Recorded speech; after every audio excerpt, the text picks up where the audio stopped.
to today's FDTD GOES Applications webinar. Today we're very pleased to have Caitlin Rutt, who's a meteorologist in the forecast office in Amarillo, talking from a pyrocumulus to a severe thunderstorm. Go to the next slide, please.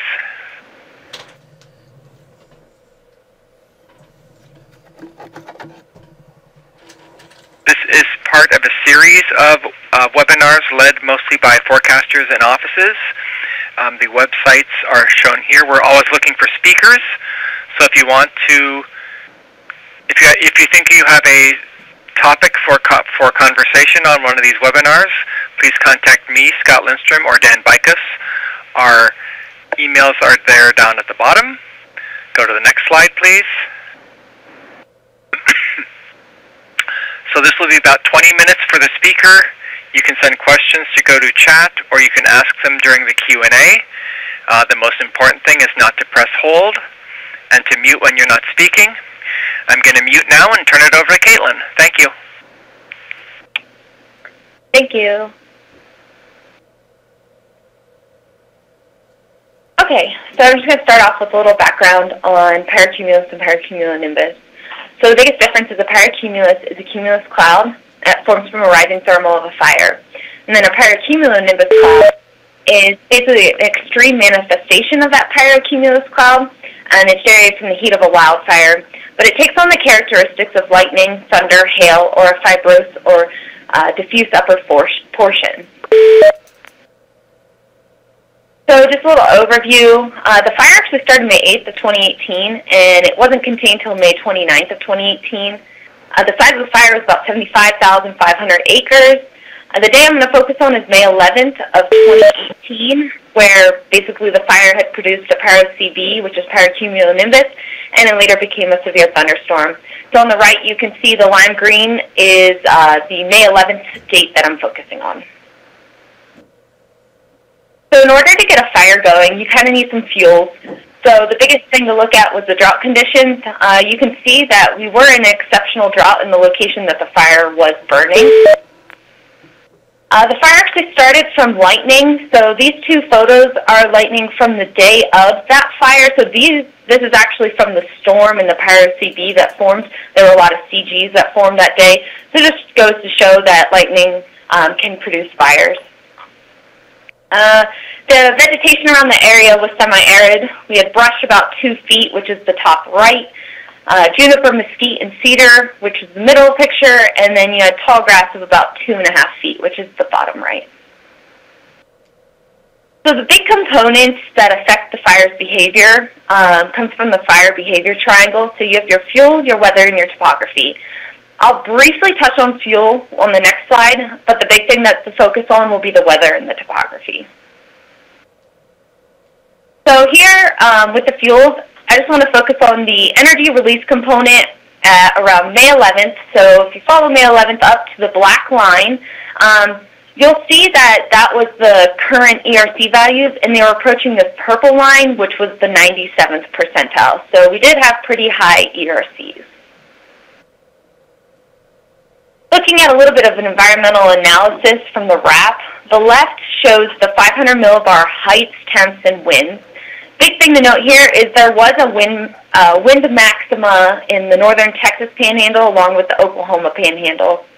Another thing to note is that the 500 millibar winds were out of the southwest.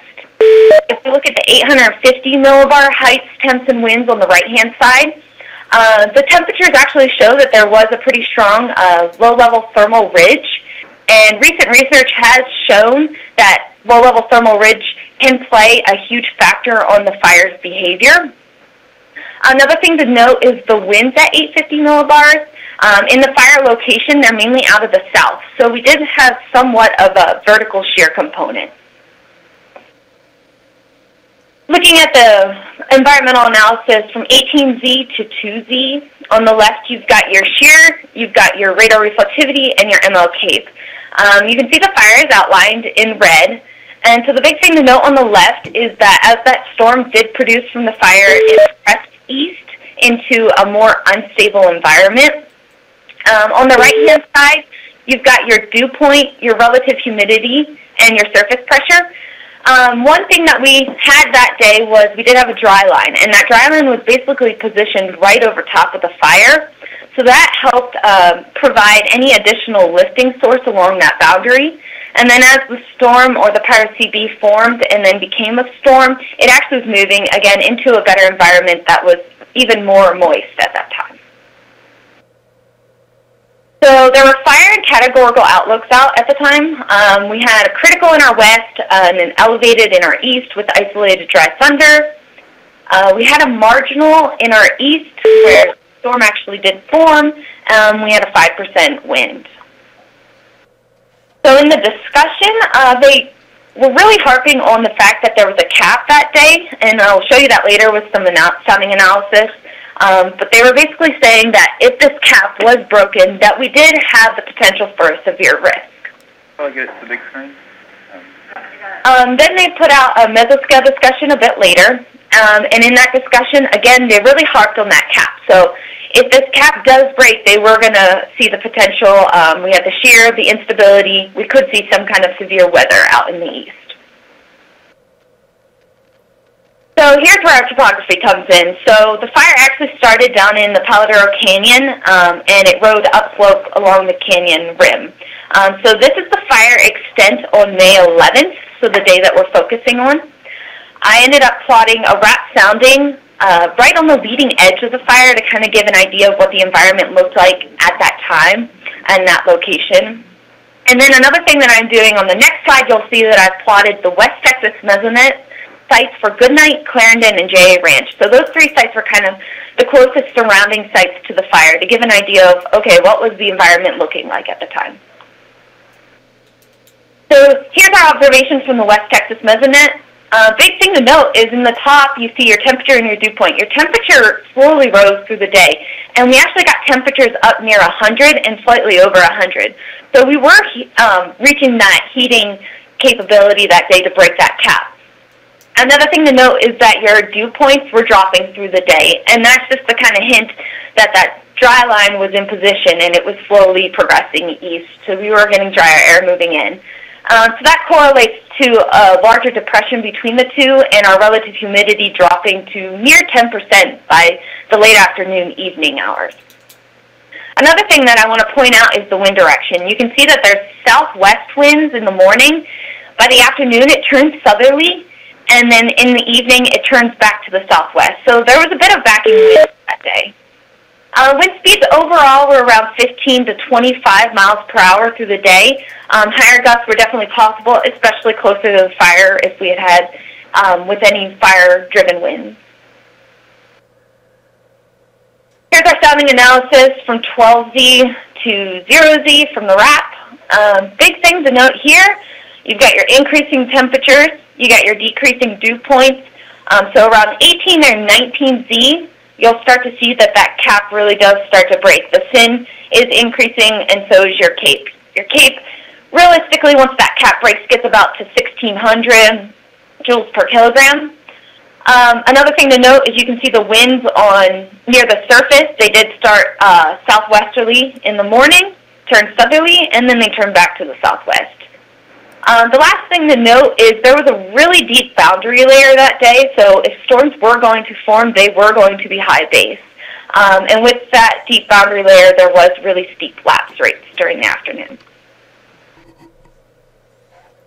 So this is a little bit of the NLDN lightning characteristics from 20Z to 0Z. So it's a little snapshot. It doesn't include Oklahoma, as the storm did continue into Oklahoma. But it just gives you an overall view of the difference between the intra-cloud pulses and the cloud-to-ground strokes. So I just kind of wanted to show this to show that there were a lot of IC pulses, but there were a lot of cloud-to-ground strokes as well. And a lot of these cloud-to-ground strokes, these red dots, were in the stage when it was a pyrocumulonimbus, which can be very dangerous for the firefighters out there fighting the fire, and not only that, but also for creating additional fires in the environment around it. So Dan Vikos was wonderful for putting this together for me. This just shows a 4-panel of 4 different satellite products, and we all know that satellites really useful in seeing storm initiation. So kind of was really helpful with the fire as well. You can see in the bottom left, you can see that fire temperature just burning, and that this cloud plume is just being fed by that fire. And you can start to see, you get a pyrocumulus, but then there's that second storm that kind of forms out of it, the second cloud, and that really just intensifies as that fire just continues to feed the plume with heat. So a little bit into the timeline of it, I looked at the 5-minute total ENTLN 1-minute update 5-kilometer grid, and this is basically just from the lightning meteorogram used in AWIPS, and I've plotted the maximum number of strikes. And so I wanted to use lightning to kind of see what was the transitional periods between a Pyro-Q to a Pyro-CB and then into the severe storm stage. So, like I stated at the beginning, pyrocumulus clouds typically don't take on the characteristics of lightning. However, pyrocumulonimbus clouds do. So if you take a look and you see this, you kind of see this jump of lightning right here at the beginning, you can kind of indicate that that's probably your transitional period from your pyrocumulus cloud to your pyrocumulonimbus cloud. But I've looked a little deeper using satellite. So Rosenfeld had did a study, and they found that brightness temperatures of -40 degrees Celsius and colder tended to indicate that the pyro-CBs were intensifying. And so I wanted to look into that. And so this is your infrared channel. So this is showing the brightness temperatures. And you can see at 2012Z, right before you're starting to get any lightning or anything, you're assuming that this is probably a pyrocumulus stage. Well, the white colors actually are that threshold of -40 degrees Celsius. So you are getting brightness temperatures of -40 degrees Celsius at this time. But I want to note in the 2012 Z plot, you can see that there's kind of a separation. So you get a cloud that forms, and you can see this in the GIF on the right. You can see that this cloud forms, but then it kind of separates itself from the fire and becomes detached. And then behind it, you get that secondary plume. And that's when you really start to get the lightning. You can see the dots. I plotted a little bit of lightning on there. You can start to see we get an increase in lightning. And that's also shown in the bottom image at 2037Z when we start to get our lightning jump. So you can really tell that this thing is becoming a pyro-CB and it's intensifying. Like how clouds from a fire. All right, so now we're looking into the pyro-CB stage. So one thing that's really cool to see here is that the maximum number of strikes is pretty consistent through this stage. So that kind of indicates, okay, that was when the pyro-CB was occurring. But also just looking at radar reflectivity and lightning over top of it, you can start to see, obviously the cloud plume from the fire was starting to show up on reflectivity, but as it became stronger and grew taller as a pyro-CB, you can see that there's actually higher dBz values being shown on radar reflectivity. So you knew this thing was getting stronger. Another thing that I wanted to look into was the velocity. Was there any kind of rotation within this pyro-CB? So I took a look at the storm relative motion, and you can see at 3.1 tilt, which was about 19,000 feet above ground level, you can see that there's kind of a mid-level mesocyclone. And when I say mid-level mesocyclone, just a reminder that the storms were so high-based that was even in the lower end of the storm, the lower levels of the storm. But we are getting a little bit of rotation in this thing. So that kind of hints at, is this thing getting stronger? What is this fire going to continue to do with this storm?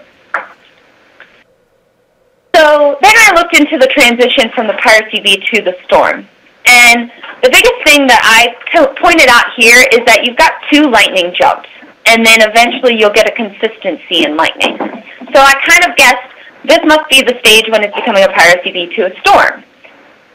Well, I looked into it further using visible satellite. So you'll see that the shortwave channel 7 band was used, and I actually cut off the color bar to kind of show the intensity of the fire and the fire location. And then with that, I overlaid some lightning characteristics as well, just to kind of show that. But you'll see that all three of these images are 5 minutes apart. So the first image at 2212Z is right before that first lightning jump. And you can see that this cloud is still being fed by that fire. So the heat of the fire is feeding into this pyro-CB at that time.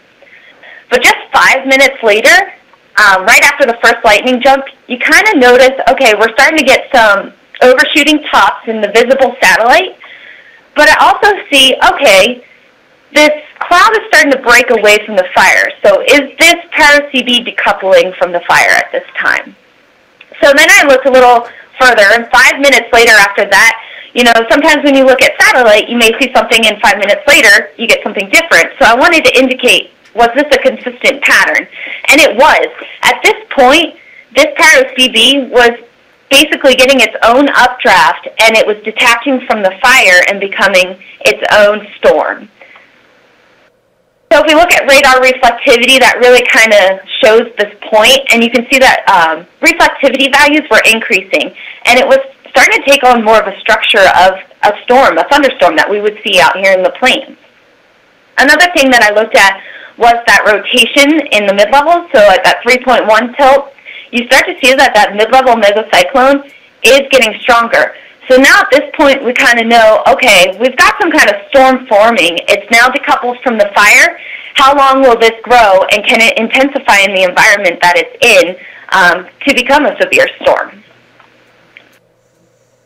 And so later on, it actually did. So we can see that there's a lightning jump later on, and typically we know that when we see a lightning jump, once the lightning drops off, that typically indicates that the storm is dropping its core. And so in this case, it dropped its core, and about 20 minutes later, we ended up getting a severe hail report with this storm. And so this is just a look at the radar reflectivity. We did have a severe thunderstorm warning out about an hour before the report. So we were watching and monitoring this thing as it kind of decoupled from the fire and started to intensify and kind of grow its own updraft. Another thing to note is you'll see that there was a secondary storm down here near Clarendon that kind of formed. But we indicated that the environment wasn't as unstable at that time. So we were getting later in the evening hours. The sun was going down. We were starting to cool. We didn't have the heating that required it. And so basically that storm wasn't able to produce its own updraft.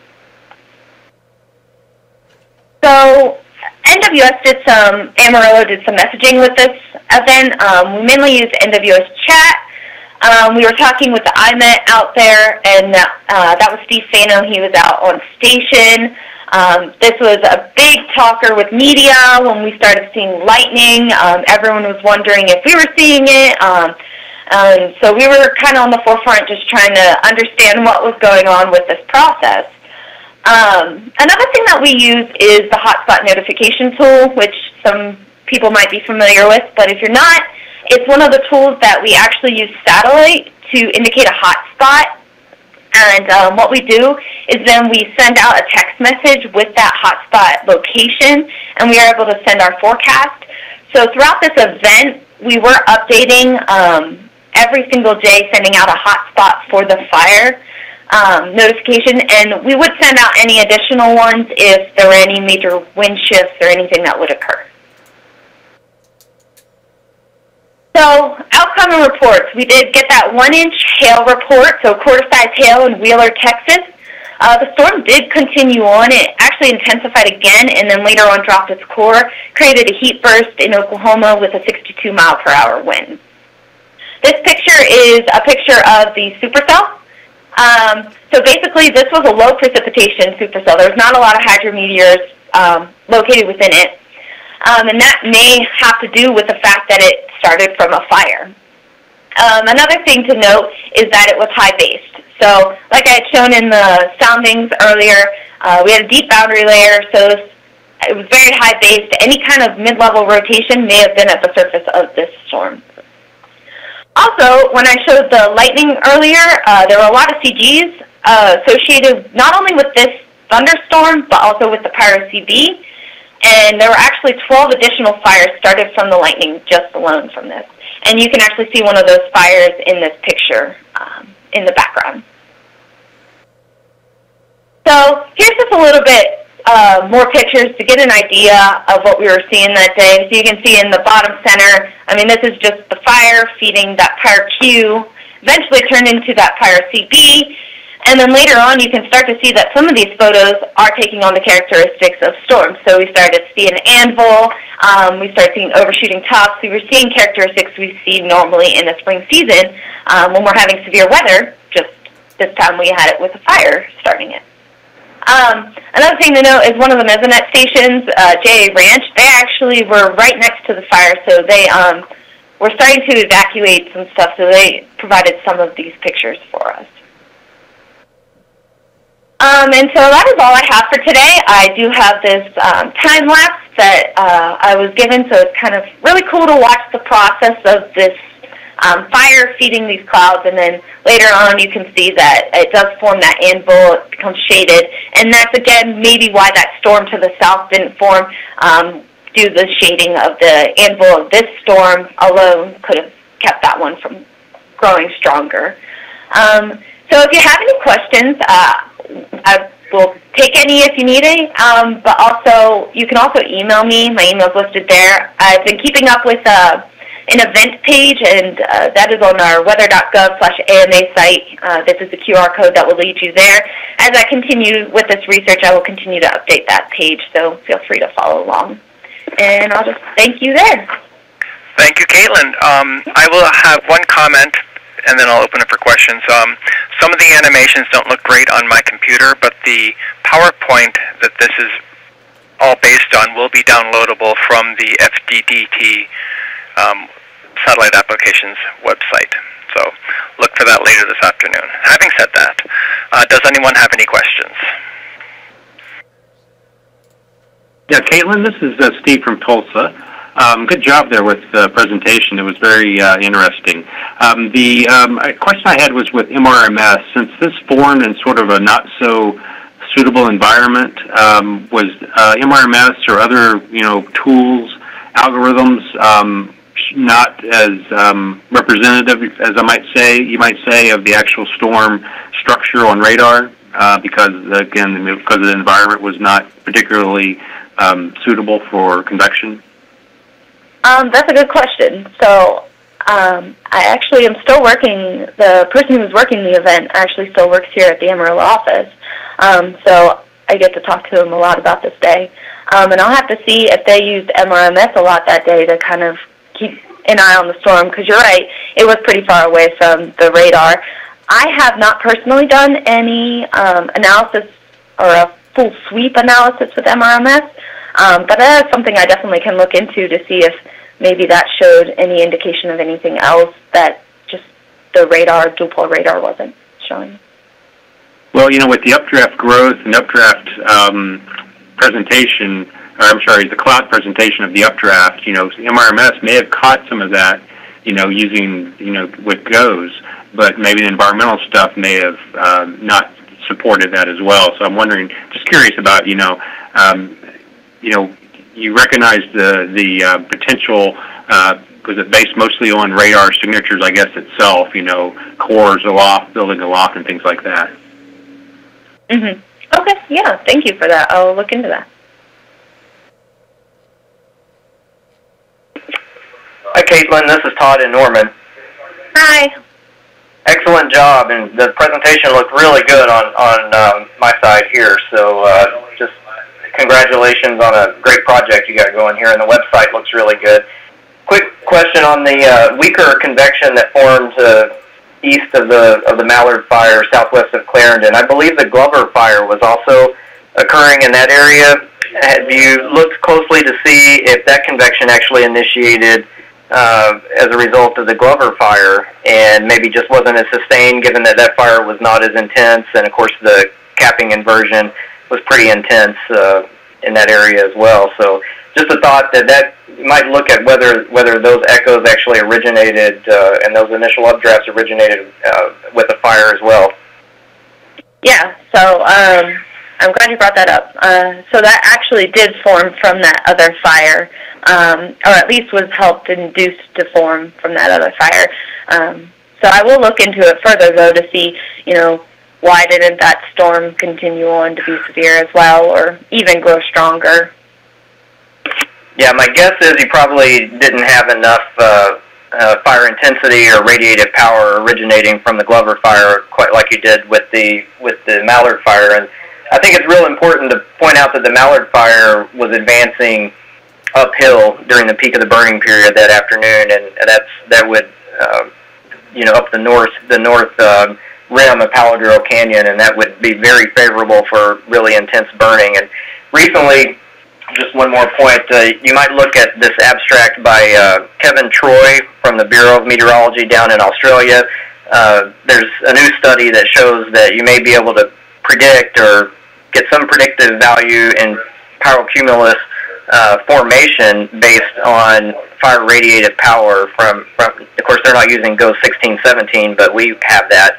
And if you combine, or if you look at the soundings and then look at the fire radiative power, you might be able to predict from the profile when pyrocumulus would be possible. Okay, yeah, I think I was directed that paper, so I'll have to take a look at that and see if I can somehow use that kind of research in mine.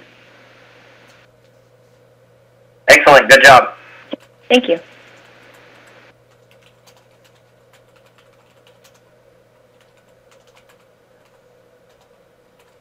Are there any other questions?